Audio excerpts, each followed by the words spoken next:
Well, you will not believe what is currently going on in the world of DEI, diversity, equity, and inclusion. Right now, across the country, major companies are scrapping their DEI departments. And later on in this video, I have some wild new information suggesting why this is happening. But first, take a look at this. As of today, the nation's largest private employer, a little company called Walmart, you might have heard of it, is completely rolling back all of its DEI guidelines. Now, worth noting, Walmart is not the first major company to make this decision in recent history. In fact, just in the last few months, General Electric, UPS, and Boeing have all tossed out their DEI programs. Now, on top of all of this news about DEI, Walmart, alongside companies like Ford and John Deere, have ended their participation in the, quote, Human Rights Campaign Corporate Equity Index, which gauged the degree to which companies implemented, quote, policies, practices, and benefits pertinent to lesbian, gay, bisexual, transgender, and LGBTQ+ employees. So in other words, these companies have now decided that going forward, whatever your sexual preference or sexual orientation might be, you're going to be treated just like everybody else, and there won't be any more special preferential treatment. And so I'm sure the radical progressives are going to be very upset about this. Also, quick side note, I looked all over their website and I couldn't find a single white guy. And so I'm sitting here like, does corporate equality just mean no white guys in the office?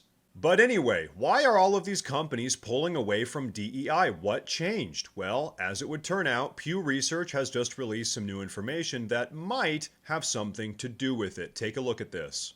New data shows that between February of 2023 and October of 2024, the total percentage of Americans that think DEI is a good thing dropped from 56% down to 52%, while in the same time frame, the total percentage of Americans that think DEI is a bad thing rose from 16% to 21%.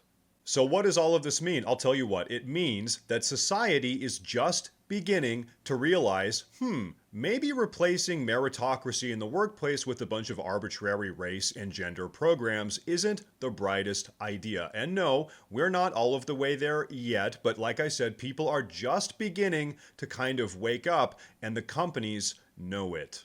They know that if they don't get in front of this cultural shift that's happening, the mass rejection of DEI, they risk losing a lot of money and maybe even going out of business. Echoing this sentiment, we have another set of data from Pew Research showing that a growing number of Americans think their company gives too much attention to DEI, a 5% increase between February 2023 and October 2024. So here's the takeaway. Americans are growing increasingly sick of DEI. They're willing to boycott companies that are too progressive, as we've seen in the last couple years, and now the writing is on the wall. As they say, go woke, go broke. And I'll tell you what, it seems to me like these companies value not being broke more than they value being woke. But I want to know what you guys think about all of this DEI stuff, so please drop a comment down below, share your thoughts, like the video if you liked it. Thank you very much for watching. Please subscribe, and as always, stay safe.